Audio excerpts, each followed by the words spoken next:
toutes et à tous et bienvenue dans votre talk qui s'intéresse au monde de la tech Technominds.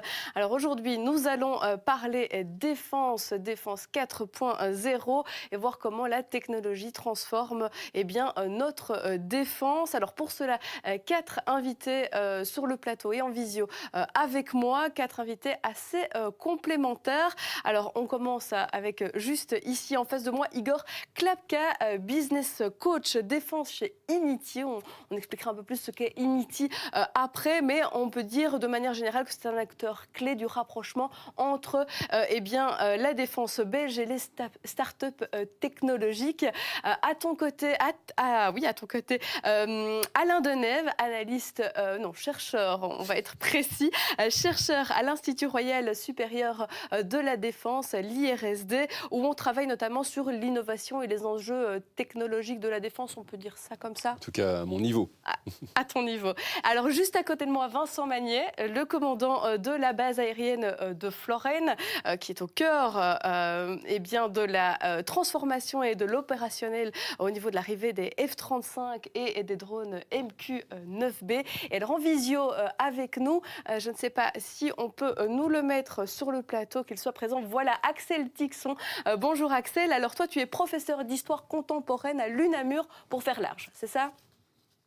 C'est juste. Voilà, parfait. Eh bien, bienvenue à tous les 4. Alors, avant de rentrer dans dans le concret et dans les grandes transformations technologiques, je propose qu'on essaye de comprendre un peu mieux ce qu'est Inity et l'IRSD. Alors, Inity, on en parle de plus en plus au niveau médiatique, on en entend de plus en plus parler. Il a été reconnu par l'OTAN pour le programme Diana, par les fonds européens de la défense via Major. On parle également maintenant de ce partenariat du programme Start to Def. Alors, exactement, Inity, c'est quoi? Alors voilà, avant de parler des programmes, donc l'histoire d'Inity, anciennement s'appelait WSL pour évoquer le passé. Le passé, c'est la fin des années 90.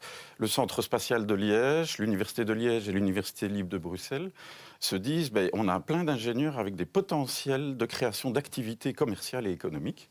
Et donc, elles décident de créer un incubateur dédié aux hautes technologies, donc aux métiers d'ingénieur. Alors, les métiers d'ingénieur sont larges, mais ce n'est pas d'inventer une nouvelle bière. Alors, dans les ingénieurs, on inclut évidemment l'école royale militaire, puisque là aussi, il y a d'excellentes initiatives qui peuvent donner accès à des marchés. Et donc, là, on est quelques dizaines d'années après. Les méthodologies que cet incubateur a développées ont fait tâche, ont appelé à être reconnues par l'Europe, par l'OTAN.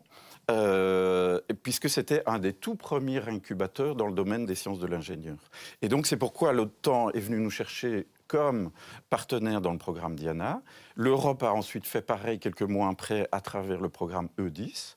Et puis on a un troisième programme qui s'appelle Major, qui est un peu différent. Là, c'est un programme européen dans lequel on a 3 grands donneurs d'ordre, que sont Airbus, Rheinmetall et Damen, donc aéronautique, navale et terrestre. Et là, le but, c'est un peu de faire du mid-tech, c'est-à-dire de comprendre leurs besoins à eux, qu'ils vont exprimer, et avec nos startups, on va essayer de répondre à leurs besoins pour lesquels aujourd'hui, ils ne trouvent pas de solution. Alors justement, c'est combien peut-être de startups aujourd'hui qui gravitent autour d'Inity? Historiquement, on est à plusieurs centaines de startups. En permanence, aujourd'hui, activement, on est à une soixantaine de startups qui sont coachées par nous.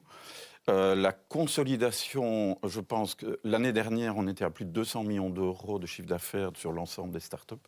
Donc voilà un peu l'ordre de grandeur. On est en plusieurs milliards si on cumule. Et alors en taux d'emploi, là aussi, c'est important. Est-ce qu'on peut dire que la défense est devenue un secteur d'avenir, ce qui n'était pas le cas il y a peut-être 3-4 ans? Alors, là, j'aurais une réponse mitigée parce qu'en fait, il y a énormément de ces startups qui étaient déjà dans le secteur de la défense, mais qui sont cachées. Elles sont cachées parce que le but quand même d'une start-up à un moment, c'est que le patron vende sa boîte. Et il y a 10 ans, le fait de travailler pour la défense n'était pas très vendeur pour des investisseurs. C'était pas sexy. Et donc, il s'était plutôt tu et caché dans le chiffre d'affaires. Mais pour avoir été ancien vice-président de la Fabrique nationale à Herstal, on intégrait beaucoup de technologies venant des start-up. Donc ça existait. Aujourd'hui, non seulement on ne longe plus les murs, au contraire, toutes les startups qui travaillent dans la défense sont plutôt bien vues, mais il faut savoir aussi que les parts de marché sont en train évidemment d'augmenter côté défense, au détriment d'autres secteurs qui vont moins bien. Et donc, évidemment, financièrement, tout le monde est attiré par le secteur de la défense aujourd'hui, start-up incluse. Alors, de ton côté, Alain, l'IRSD, souvent décrit comme un smart hub, on peut dire ça comme ça, de la recherche scientifique et technologique pour la défense? Oui, c'est un peu ça, c'est bien résumé. En réalité, il y a deux pôles au sein de l'IRSD, ou presque trois, mais en tout cas deux pôles essentiels. Le premier, c'est tout ce qui concerne la planification des programmes de recherche, la budgétisation aussi des programmes de recherche. Donc ça, c'est le rôle d'un département qui s'appelle Recherche scientifique et technologie de défense, RSTD. Et à côté de ça, il y a en fait un pôle recherche, au sein duquel je travaille comme chercheur sur les questions qui sont liées aux technologies militaires, émergentes, convergentes. Peut-être qu'on verra de quoi il s'agit après, prolifération nucléaire. Bon. Mais on est une dizaine de chercheurs avec des thématiques spécifiques. À, je dirais, organiser une sorte de réflexion sur les questions de défense, sur le plan politique, doctrinal, géopolitique. On n'est pas le seul organe de réflexion qu'il y a au sein de la défense, évidemment, mais peut-être l'un des principaux. Et donc voilà, l'IRSD est bâti sur ces deux piliers et on essaie de faire converger évidemment les activités des uns et des autres pour aller dans la même orientation qui est celle de redéfinir, je dirais, un peu la manière dont la Belgique se projette désormais sur le champ de la défense avec les outils qu'elle possède. Bien voilà, maintenant qu'on en sait un peu plus sur l'écosystème qui gravite autour de la défense, on va s'intéresser maintenant aux transformations technologiques et les choses plus concrètes. Et en parlant de concret, Florène est peut-être quelque chose de très concret pour le moment avec l'arrivée des F-35, des drones MQ-9B. Est-ce qu'on peut vraiment parler, alors on peut parler de modernisation en tout cas pour la base aérienne et pour l'armée belge, mais est-ce qu'on peut parler de révolution technologique ? Alors je ne parlerai pas de révolution technologique. En Belgique, en particulier à la défense, il s'agit d'un saut technologique. Pour embrayer peut-être sur mes deux collègues ici présents, la défense ici, avec nos moyens, on est en fait au bout de la chaîne. Donc je m'explique. On a déjà passé l'innovation, on a déjà passé l'industrialisation, on est sur l'exploitation, voire l'implémentation. Donc on est vraiment au bout du bout. Donc avec un retard dans le temps, c'est-à-dire qu'on n'est pas dans l'innovation, mais on est dans l'exploitation d'une innovation qui a eu lieu il y a probablement 10-15 ans. Et donc on est au bout de la chaîne, on est dans l'opérationnalisation de nos moyens. Donc avec les deux moyens cités qui sont les F-35 et les MQ-9, en effet c'est une nouvelle technologie pour nous, mais elle n'est pas forcément très ancienne, très nouvelle, pardon, elle est assez ancienne, je dirais 10-15 ans, et donc c'est pas le vivier d'innovation, c'est plutôt une exploitation. Donc, mais c'est un saut technologique pour la défense, certainement. Mais une modernisation qui demande de toute manière une grande adaptation, j'imagine, au sein de la base. Voilà, donc on a, en effet, c'est des nouvelles plateformes, des nouveaux systèmes d'armes qui requièrent une attention différente de ce qu'on avait jusqu'à présent. Et donc, ce sont des processus qu'il faut apprendre. Ce sont toutes des techniques qui sont parfois un peu nouvelles et qui sont nouvelles, en tout cas pour nos gens sur la base, qu'il faut assimiler au fur et à mesure. Oui. Assimiler, je suppose qu'il y a des nouvelles fonctions qui ont été créées suite à cette modernisation. Oui, bon, un cas très très concret, sans dévoiler des secrets d'État. L'avion a une certaine furtivité, donc ce traitement de la furtivité est quelque chose d'assez nouveau à la défense belge. Et donc quand il s'agit de traiter la furtivité ou des dégâts qu'on pourrait avoir occasionnés par n'importe quoi, donc le traitement du revêtement est particulier. C'est une nouvelle technique qui était méconnue jusqu'à présent, qui requiert des capacités et des processus nouveaux qu'on implémente pour l'instant. Alors, donc on parle de deux outils principaux, le F-35 et le MQ-9B. Mais aujourd'hui, quelles sont peut-être les grandes technologies ou les technologies de plus de pointe que l'on utilise au niveau de l'armée, de la défense belge de manière générale et sur lesquelles peut-être on travaille pour l'avenir? Là, je m'adresse à tous les deux, Alain, Igor. C'est peut-être le moment de parler de Start2Def, parce que Start2Def, c'est très difficile d'obtenir les besoins de la défense. D'abord parce que c'est secret. Si elle commence à publier publiquement ses besoins, évidemment, l'ennemi s'en empare en disant « Ah, voilà des failles ». Mais à travers Start2Def, on est quand même arrivé à ce que la défense s'exprime en disant sur le marché de la cybersécurité, sur le marché des drones, nous avons des besoins. Alors pas tellement sur le drone lui-même, mais sur les essaims de drones et la défense anti-drone qui fait maintenant l'actualité. Et donc, avec l'aide d'IMEC et évidemment Unity, on aide l'IRSD à lancer ce challenge. Et donc, on a fait appel à toutes les startups et PME, d'ailleurs, belges, en disant, sur ces deux sujets, qu'est-ce que vous pouvez apporter par rapport au cahier des charges que l'armée a donné? Et on a une trentaine de sociétés qui ont répondu à cet appel. Et donc, il y a de chaque côté, on en a sélectionné 5. L'IRSD a excellemment travaillé sur le fait qu'elle a identifié les sociétés qui répondraient à leurs propres besoins. Et ça, c'est super important, parce que les besoins de l'armée belge ne sont pas les besoins de toutes les armées du monde. Et donc là, pour les startups, ça veut dire que ce sont de vraies opportunités. Et donc, on démarre maintenant le coaching de ces 2 x 5 startups. Très, très belle initiative que Start2Def. Du côté de l'IRSD, qu'est-ce qu'on peut dire sur ces nouvelles technologies peut-être déjà implantées au niveau de l'armée belge, pas nécessairement juste la composante air, mais terre également? Ben, au niveau de l'IRSD, la démarche qui est celle que je vois depuis l'extérieur, depuis là où je suis, c'est cette idée de dire, d'abord il faut reconstruire évidemment un certain nombre de champs, évidemment projeter quand même d'une manière ou d'une autre les besoins que l'on essaie vers lesquels on essaie de s'orienter. On ne peut pas tout faire évidemment, donc il faut privilégier un certain nombre d'axes. Le changement de mentalité, le changement de mentalité politique qu'il y a eu ces dernières années, c'est notamment ce qu'on a appelé dans notre jargon le triple hélix, c'est-à-dire vraiment associer la défense, l'industrie, le monde académique autour d'une démarche qui consiste à investir dans des secteurs porteurs pour la défense.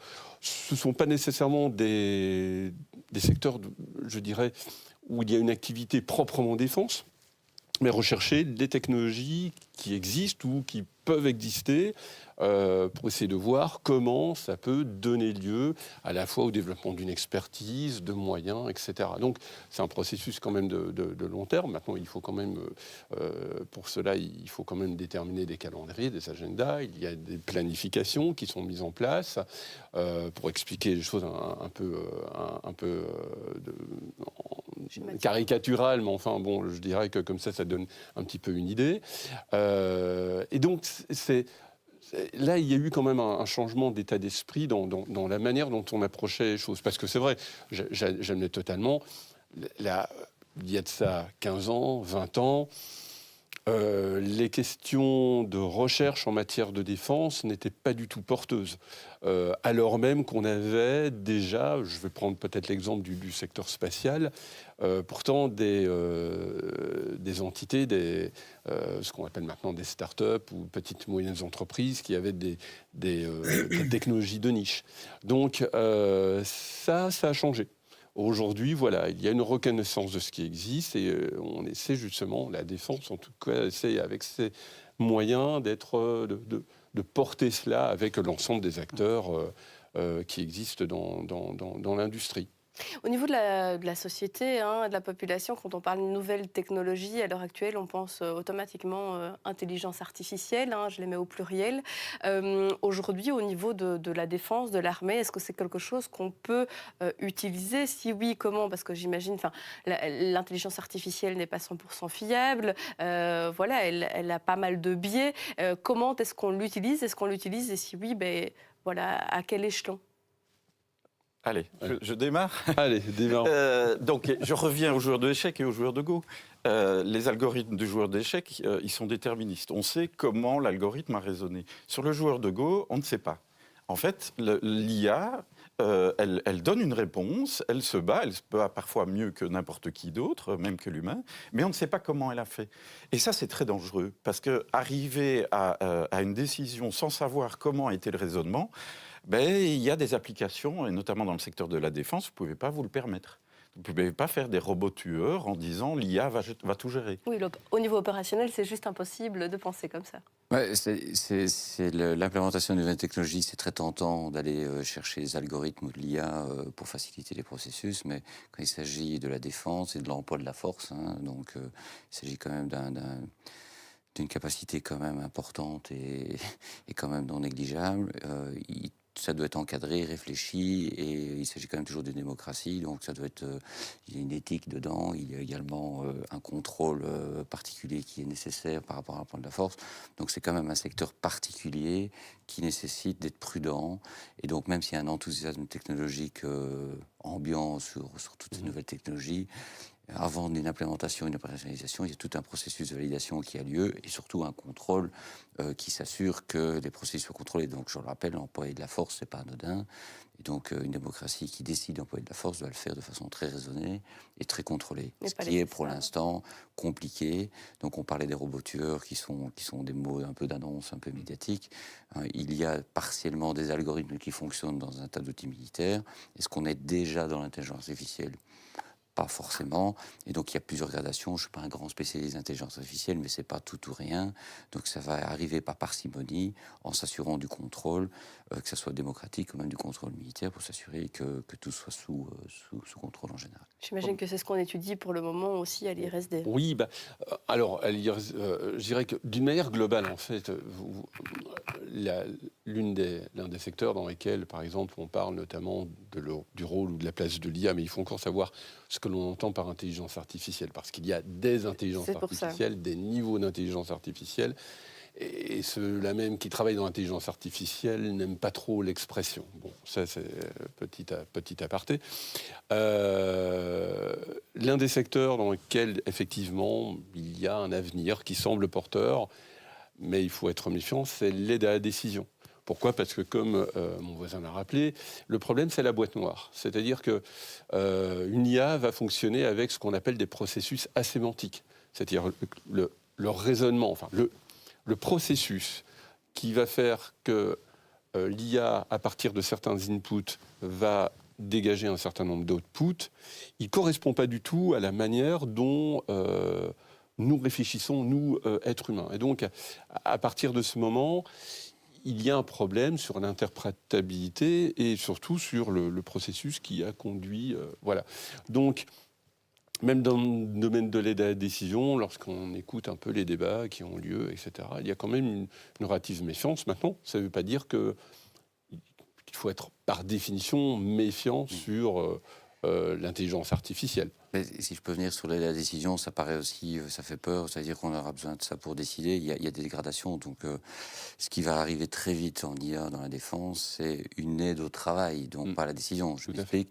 Par exemple, on a énormément de données, on collecte énormément de données via nos capteurs, qu'ils soient MQ9, qu'ils soient F-35. C'est une masse colossale et on nous aidera via l'IA à pouvoir faire le tri dans cette masse colossale de données pour trouver des similitudes, des tendances, que ce soit dans l'imagerie ou dans d'autres senseurs.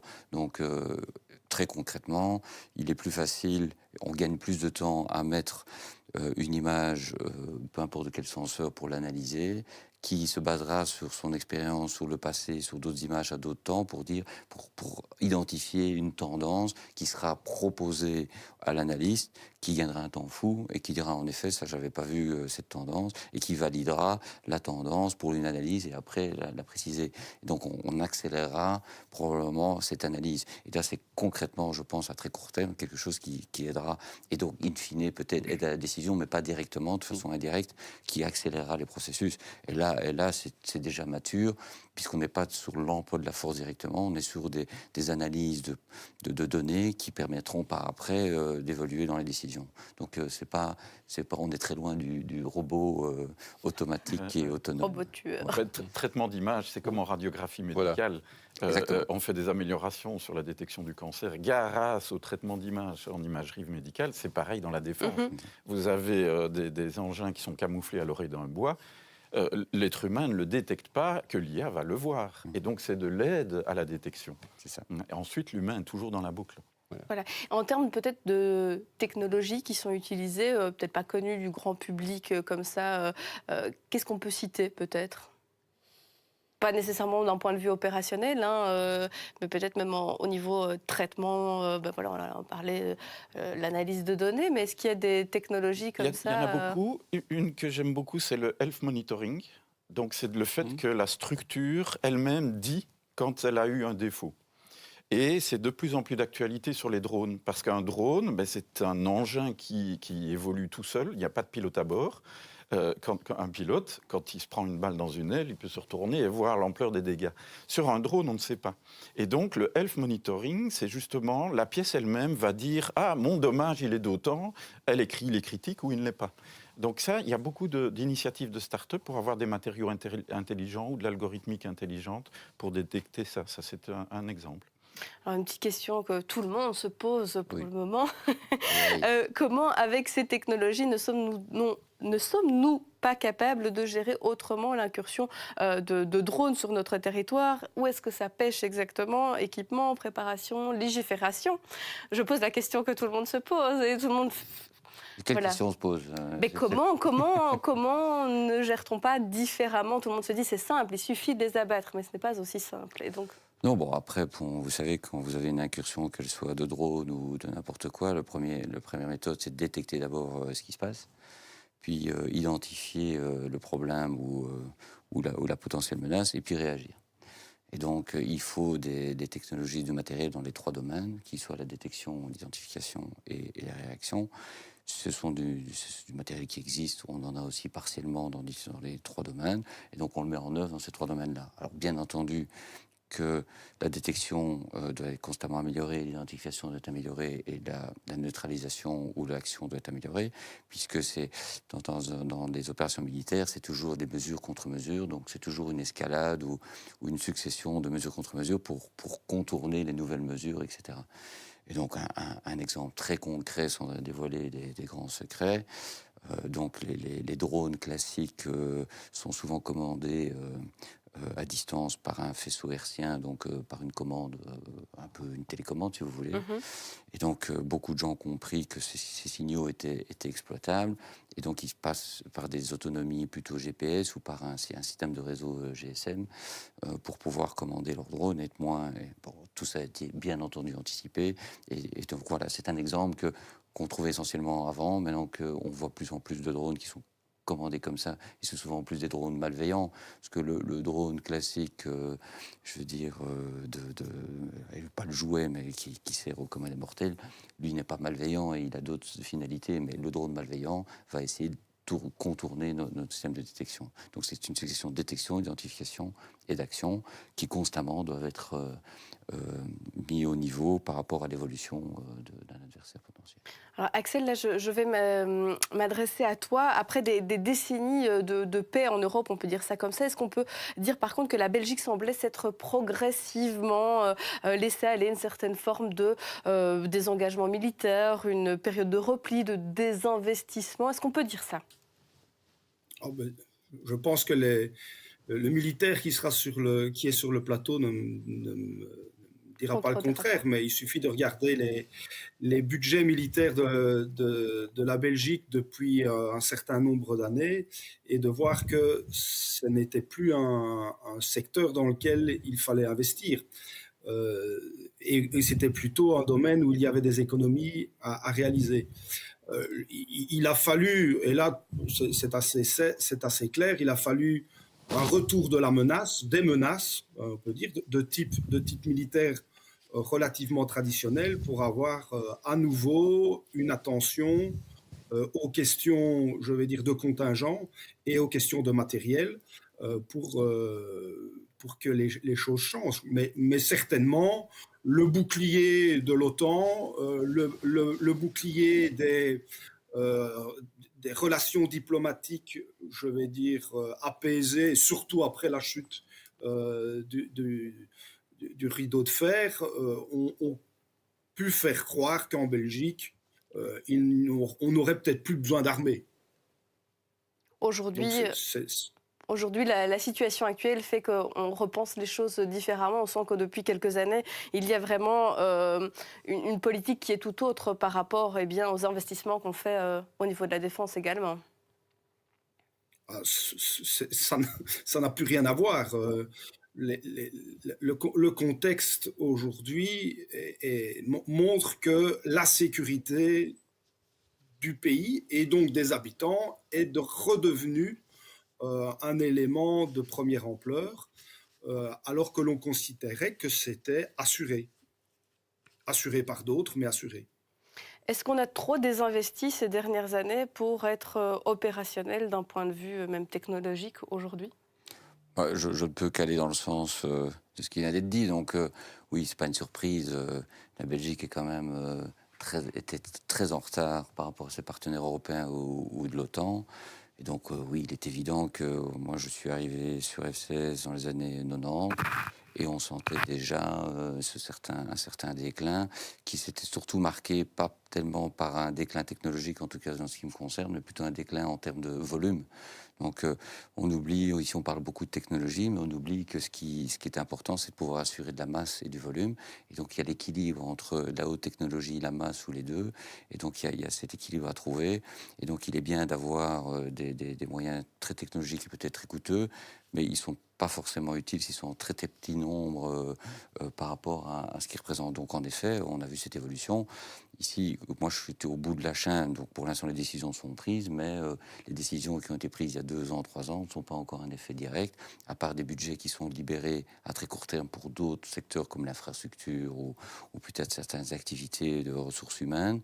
Mais en termes technologiques ou en termes de capacité, il faudra encore un petit peu attendre avant d'avoir l'effet direct, puisqu'il y a un temps de livraison. Ce sont du matériel. Il s'agit de matériel souvent qui est construit que par un constructeur, et donc il y a un carnet de commandes souvent assez grand, tant mieux pour lui. Mais donc ça s'empile et donc les délais de livraison sont de plus en plus longs. Donc dans le matériel très très spécifique, il y a très peu de constructeurs et donc on doit aller regarder uniquement des monopoles. Et donc voilà. Et le deuxième point, c'est aussi, il ne faut pas confondre urgence et précipitation. Donc c'est bien de libérer des budgets, mais il faut toujours réfléchir. Est-ce qu'on va dans le bon sens? Est-ce qu'on fait le conflit du futur ou on prépare le conflit du passé? C'est toujours un peu le débat compliqué pour se projeter avec des gens comme moi qui sont déjà issus d'une génération, qui doivent essayer de se projeter en disant mais c'est vraiment ça qu'on aura besoin. Donc ça c'est très compliqué. On prend souvent c'est des probabilités, personne ne dit qu'il a raison ou qu'il a tort, et donc il faut oser parfois avancer, même si c'est un peu inconnu. Voilà. Est-ce que des situations d'urgence, comme on connaît aujourd'hui, où on a l'impression peut-être de ne pas être opérationnel si demain une catastrophe arrive, est-ce que ce sentiment d'urgence au niveau opérationnel, au niveau technologique, a déjà été ressenti par le passé, Axel? Ça me fait un peu penser à un terme un peu amusant aujourd'hui qui est le terme de drôle de guerre. La drôle de guerre, c'est la période qui se situe entre septembre 1939 et mai 40, où l'Europe est, je vais dire, en phase de guerre, mais où les conflits sont encore relativement limités. Donc en Pologne à ce moment-là essentiellement. Et donc ça m'y fait penser parce que je trouve que d'une certaine manière le terme de guerre hybride qu'on entend beaucoup aujourd'hui ressemble un peu à ça, c'est-à-dire c'est une guerre qui ne dit pas son nom, à laquelle on appose un autre terme pour essayer d'être dans un euphémisme, mais fondamentalement il y a l'existence d'une menace. Et cette menace est quand même très très concrète et sur le plan des distances assez proche. Donc j'espère qu'il n'y aura pas une échéance telle que la Seconde Guerre mondiale l'a été pour la drôle de guerre.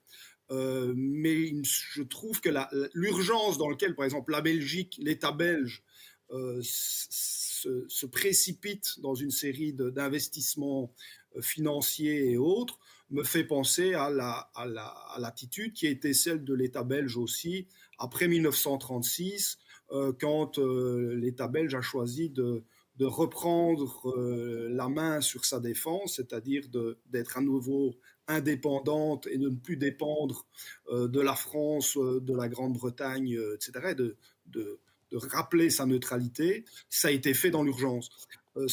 Les deux contextes se ressemblent. Maintenant, l'histoire, contrairement à ce qu'on dit souvent, ne replace pas toujours les mêmes plats. Et c'est pas parce qu'il y a similitude que tout va se passer comme ça dans la suite. Il n'y a pas de déterminisme, évidemment. Oui, mais si je peux rebondir là-dessus, donc ici le débat c'est sur la nouvelle technologie. Ici on parle sur des technologies tout à fait avérées, opérationnelles, etc. Et le défi c'est pas tellement la technologie parce qu'elle est disponible, elle est sur étagère. Ce qu'on a besoin à très court terme, il existe.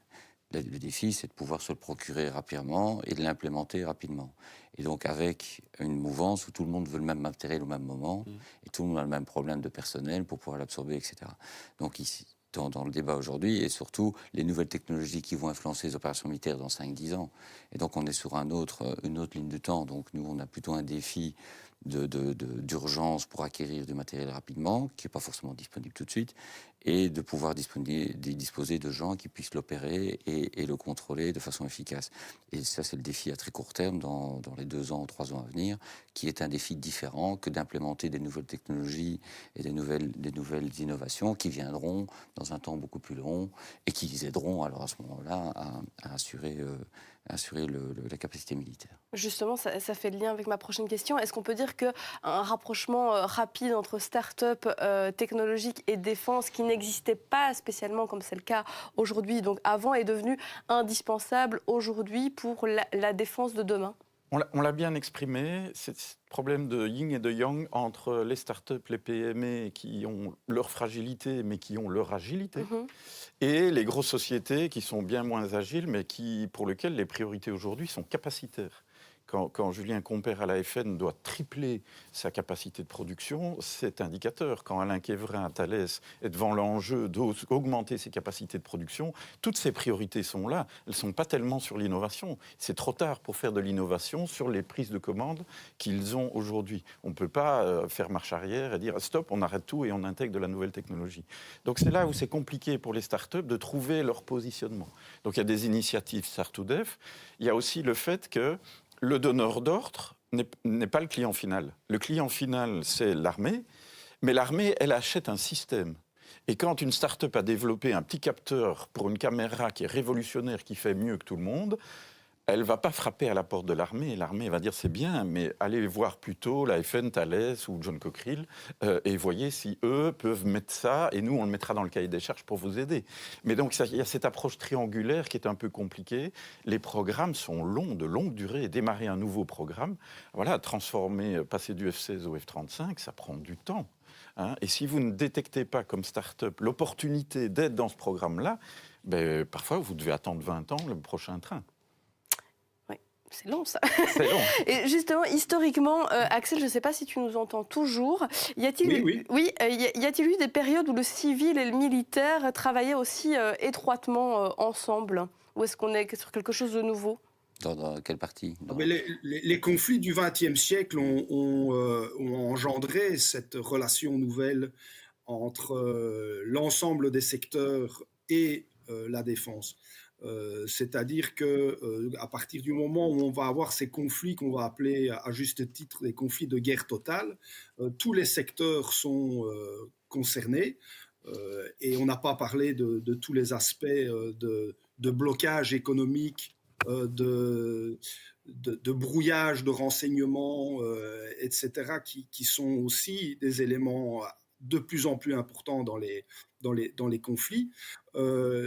À partir du moment où on entre dans des conflits longs, et c'est la caractéristique du XXe, je ne parle pas encore du XXIe siècle, que ce soit la première, la deuxième et surtout la guerre froide, ce sont des conflits longs, eh bien les relations doivent être bonnes entre à la fois le secteur militaire et le secteur civil, puisque comme on l'a dit, à un moment donné, il faut produire en masse. Ça a été la clé du de la décision dans les 3 grands conflits que j'ai cités, c'est-à-dire que ce sont ceux qui ont produit le plus de matériel en termes de volume et pas nécessairement en termes de technicité, hein, qu'on pense à l'URSS durant la Seconde Guerre mondiale. Ce sont ces acteurs-là qui ont pesé. Et donc, à la limite, plus encore que la recherche technologique, la capacité de produire en quantité, avec du matériel qui est facilement remplaçable, parce que ça ne sert à rien d'avoir du matériel hyper technologique dont il faut encore plus de temps pour avoir des pièces de remplacement que les pièces d'origine, si l'on veut peser dans un conflit. Donc la capacité de production, le monde de l'industrie est capital, peut-être encore plus que le monde de la technologie. Pour peut-être rebondir, un adage, je pense que c'est Eisenhower qui l'a dit. Il a dit simplement, on ne gagne pas la guerre avec la logistique, mais on perd la guerre avec la logistique. Et donc ça illustre un peu cette capacité de production, de soutenabilité, de capacité militaire en cas de conflit. Il y a toute cette machine qui doit se mettre en route pour continuer à soutenir, produire les choses nécessaires en suffisance pour pouvoir faire face aux défis militaires. Allez-y. Il y a un cas d'exception, en fait, il faut en parler, c'est qu'il y a même l'Ukraine, elle fait de l'innovation accélérée. Oui. Hein, et donc ça, là, quand vous êtes dans le besoin, vous devenez vachement innovant. Hein, et il en sort des startups, d'ailleurs, qui viennent avec des technologies qui n'ont pas été développées dans le reste de l'Europe parce qu'ils ont été tenus de les développer sur les défenses anti-drones de manière... Ce sont des niches. Hein, ce sont des niches. Mais voilà, quand vous êtes dans le besoin, vous trouvez comment fabriquer des drones en grande quantité. De nouveau, on vient sur la capacité. Ça demande de l'innovation aussi en termes de capacité de production. Il n'y a pas que des innovations technologiques, il y a aussi des capacités de... En effet, le meilleur incubateur sur drone ou anti-drone, c'est l'Ukraine. C'est pour ça que il est compliqué pour des entreprises européennes classiques, qu'elles soient belges ou européennes en général, de se positionner dans ce domaine-là, sachant que le grand spécialiste est devenu l'Ukraine. Et donc, je crois qu'il y a beaucoup de sociétés belges et européennes qui vont s'inspirer très très fort de cet incubateur, cet accélérateur technologique, qui, eux, ont déjà beaucoup de difficultés à pouvoir répondre à leurs défis. Et nous, en étant, entre guillemets, dans un rythme très différent, moins d'urgence, on ne va pas y arriver. Donc on doit absolument aller s'inspirer de ce qu'ils font parce qu'on va gagner un temps fou que de croire qu'on est peut-être plus intelligent que les autres et d'inventer des choses. Eux ont déjà tout essayé. Et je suis convaincu que dans votre domaine, vous avez déjà discuté avec des sociétés qui ont déjà été voir des Ukrainiens et qui leur ont dit non, on a essayé ça, n'essayez pas, ça ne marche pas. Ah bon, donc on arrête, on passe à autre chose. Donc ça permet peut-être aussi de nous aider à accélérer notre développement. Et battle-proof. Et pour rebondir sur cette notion de masse, il faut reprendre peut-être les propos aussi du chef d'état-major des armées françaises là, récemment. Alors, pas la partie où, pas le discours où il parle des enfants qui doivent être sacrifiés. Il y avait un autre discours qu'il a donné lors d'une audition au Sénat où il disait: j'ai pas besoin nécessairement de nouvelles plateformes hyper technologiques, etc. Tout ça, ce qu'il faut, c'est des munitions. Pourquoi ? Parce qu'il faut tenir dans la durée.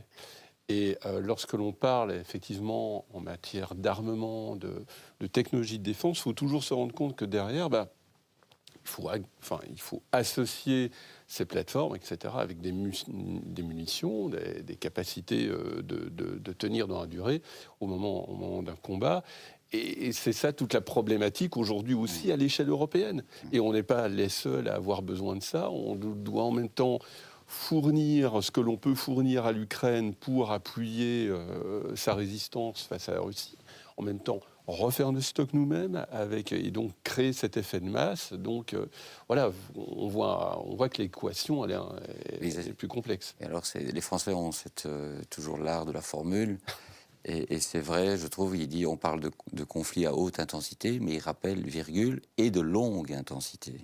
Donc au-delà du choc violent qui est la haute intensité, elle devra avoir lieu dans la durée. Donc ils disent haute et longue intensité.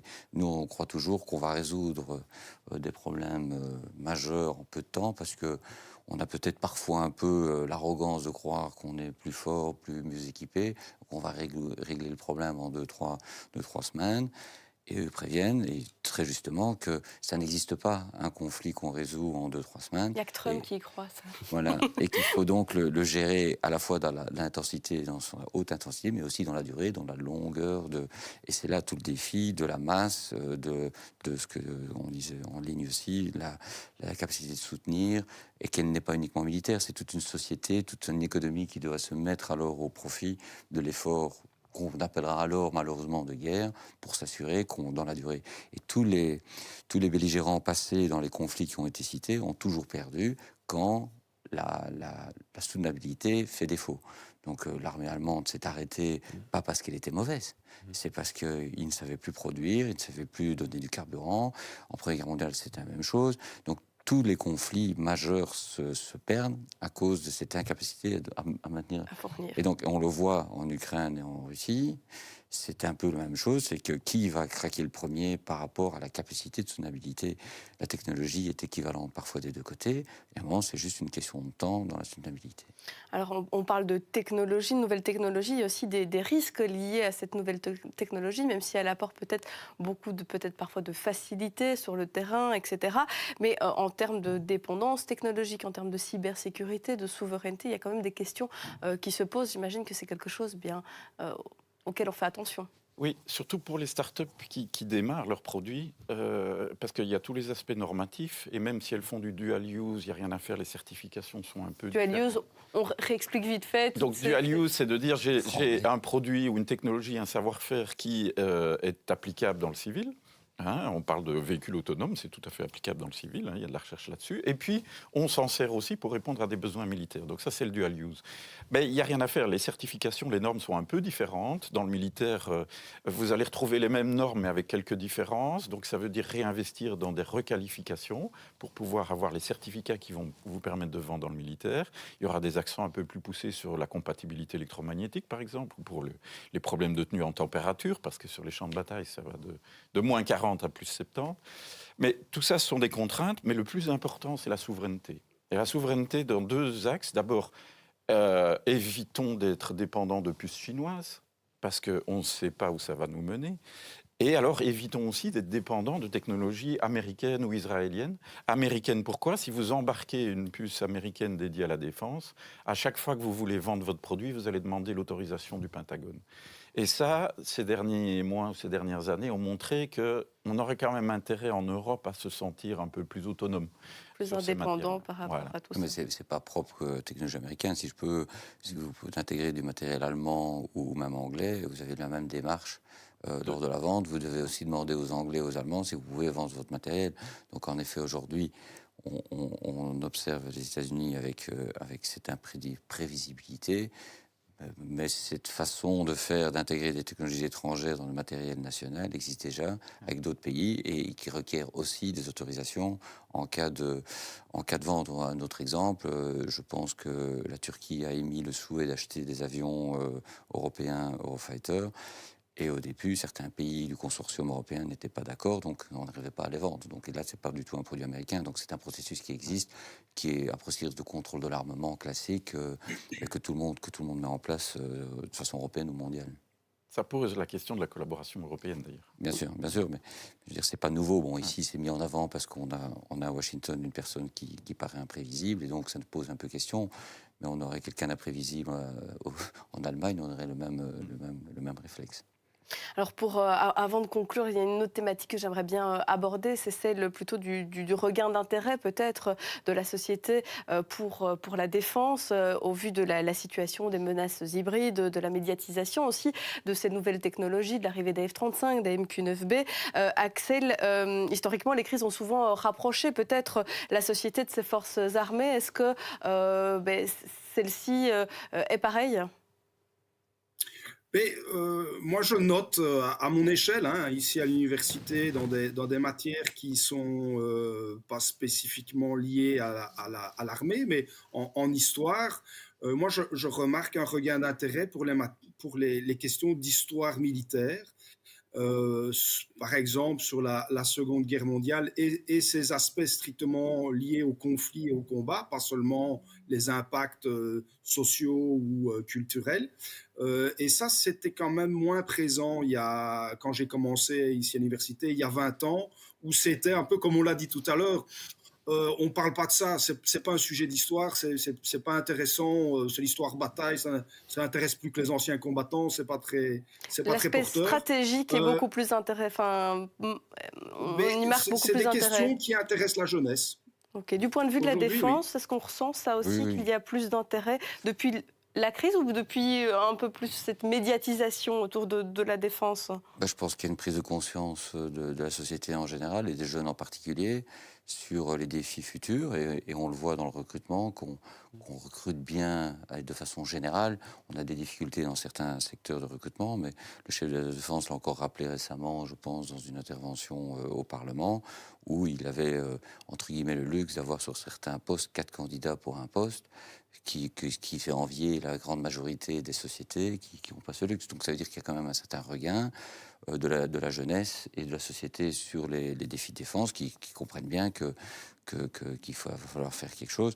Bon, quand j'ai dit ça, ça donne l'impression qu'on recrute bien. On recrute bien de façon générale, mais ça reste toujours très problématique dans certains secteurs particuliers, comme le mien. On recrute difficilement des pilotes, ce qui est assez curieux. On recrute difficilement des techniciens avions, difficilement des officiers ou des spécialistes en cybersécurité, en communication en général, puisque ce sont des secteurs cybersécurité et communication qui sont aussi porteurs à l'extérieur de la défense et qui, de facto, rémunèrent probablement beaucoup mieux et attirent probablement plus de talents. Donc, on a une concurrence aussi qui est dans les deux, à la fois dans le civil et dans la défense, qui est moins dans certains secteurs comme, je prends l'infanterie, j'ai rien contre l'infanterie, mais qui a quand même un monopole. Il n'existe pas de concurrence particulière dans l'infanterie. Et donc, voilà, on voit quand même un certain regain, mais ça reste un défi aussi de pouvoir concurrencer des secteurs qui sont aussi présents dans les deux domaines. C'est pour ça que la défense a fait ces dernières années de plus en plus appel aussi aux civils pour pouvoir remplir certaines Donc on a fonctions. beaucoup de sous-traitants actuellement, en particulier sur la base de Florène, qui compensent ce manque de personnel et qui profitent de ce personnel qui était attiré dans les secteurs civils et qui viennent après en appui. Donc c'est de bonne guerre, avec certaines limitations, certaines difficultés, comme toujours, mais en tout cas ça permet de combiner en effet cet effort dans certaines entreprises dans le monde civil qui viennent en appui de la défense. Donc, à tort, je pensais qu'à l'IRSD, on retrouvait principalement des militaires de carrière, mais non. Pas du tout. Non, pas du tout. Non. Alors, on a une composante, en tout cas au centre d'études de défense, beaucoup plus civile. Mais voilà, il y a aussi des chercheurs militaires. Ce que nous, on constate, c'est vrai que des étudiants d'université viennent souvent nous voir, prendre contact avec nous, parce qu'ils ont choisi pour réaliser leur mémoire ou leur thèse de doctorat un sujet qui est en rapport avec la chose militaire. Il y a quelques années de cela, ils passaient pour des animaux de foire. Enfin, pas tous, mais enfin. Aujourd'hui, c'est quelque chose qui est beaucoup plus spécifique encore, et ça, j'ai trouvé ça très intéressant. Il y a même des étudiants qui proviennent des études d'ingénierie, etc., qui se rendent compte qu'ils arrivent, ils vont avoir leur diplôme, ils vont être ingénieurs, mais ils ont envie de compléter quelque chose pour essayer de s'immerger dans le domaine de la défense. Et voilà, ça c'est... Mais nous, on recrute, par exemple, beaucoup de gens sur diplôme qui se présentent, des ingénieurs, etc., qui veulent travailler à la défense, ou dans d'autres diplômes, qui disent, finalement, j'ai fait des études dans tel domaine, est-ce que je veux pas une place chez vous? Et c'est beaucoup plus qu'avant. Donc avant, on avait une filiale assez simple, où il fallait rentrer à l'école militaire et faire des études militaires et être formé. On a ouvert, on a bien compris qu'on n'arriverait pas à s'en sortir, et donc on a ouvert. Et donc il y a une attractivité plus grande. J'ai beaucoup d'officiers sur la base qui sont pas du tout issus de l'école militaire, qui sont recrutés sur diplôme, soit ingénieurs, soit dans d'autres domaines, et qui voulaient, avec cette nouvelle mouvance, rentrer à la défense pour participer à l'effort et travailler pour nous. Oui. C'est pas à destination de tout le monde, c'est jusqu'à un certain âge qu'on peut rentrer à la défense. Alors là, vous allez me coincer parce que je suis pas très... 31 ans, c'est ce que j'ai en tête aussi. Voilà, donc Je suis moi, trop vieille. j'avoue que là, voilà, moi, j'avoue, oui, ça doit être un âge comme ça, mais je sais qu'on l'a un petit peu augmenté, mais alors il faut savoir aussi qu'il y a toujours moyen de travailler comme civil à la défense, où là, il n'y a pas du tout de limite d'âge. Et donc, pour intégrer l'uniforme, oui, mais pour travailler comme civil, on peut engager des civils sous contrat à la défense, qui peuvent avoir 45 ans sans problème, hein, je veux dire, et qui peuvent rester 1, 2, 3, 4 ans et repartir. Et donc ça s'adapte à la nouvelle dynamique de l'emploi, où on ne rentre pas pendant 20 ans. Les gens sont tout à fait capables de rentrer chez nous pendant 3-4 ans et repartir, et ça nous convient tout à fait pour certaines spécialités. Est-ce que par hasard, il y a des dates à annoncer, peut-être au niveau de la base aérienne de Florène, ou des périodes de job days ou des choses comme ça, bientôt? Donc on vient d'en faire un, donc malheureusement c'est ça. passé, mais l'année prochaine on aura un très gros événement, donc fin juin, le 27 et 28 juin, où on aura ce qu'on appelle le meeting aérien, qui, il ne faut pas se mentir, est aussi une occasion d'attirer des nouveaux talents et essayer de faire briller les yeux des enfants pour pouvoir nous rejoindre dans un avenir plus proche. Donc le 27-28 juin 2026, on espère avoir des dizaines de milliers de gens, y compris des fans, mais aussi des gens qui nous rejoindraient. Voilà, au niveau de Inity, je ne sais pas, au niveau des startups, etc., est-ce qu'il y a des appels Inity, au niveau des sociétés et des startups, il y a le rendez-vous d'EFRA, qui est un call de financement qui aide les startups sur des idées qu'ils peuvent avoir dans des thématiques portées par l'IRSD. Ça, c'est un rendez-vous qui arrive maintenant en janvier pour rentrer les dossiers en février. Mais surtout, il y a le salon BEDEX, qui est le premier salon initiative belge, qui va durer 4 jours, du 12 au 15 mars, si j'ai bonne mémoire. Ouais, c'est début mars. Les 2 premiers jours, c'est dédié aux professionnels, mais les 2 autres jours sont tout public. Et c'est où? Ça se fait où? Ça se fait à Bruxelles. C'est à Bruxelles, oui. Ouais.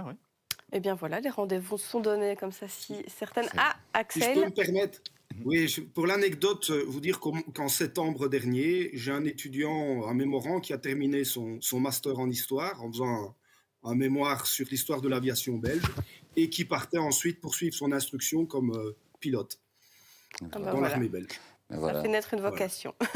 C'est génial. On sera ravis de le rencontrer quand il viendra à la base de Florène. Et bien voilà qui clôture notre talk. Merci à tous les 4 pour votre disponibilité, pour cet échange très enrichissant et vraiment au cœur de l'actualité, on ne peut le dire autrement. Si vous souhaitez voir ou revoir cette émission, elle est disponible sur notre chaîne YouTube et sur notre page Facebook. Alors en décembre, nous n'aurons pas de nouveau rendez-vous avec Technominds, donc on se retrouve en 2026, le 31 janvier exactement, sur le salon du 7 à Namur pour parler éducation et bien sûr nouvelles technologies. Merci à tous les 4, merci à vous de nous avoir suivis. On se dit à très bientôt.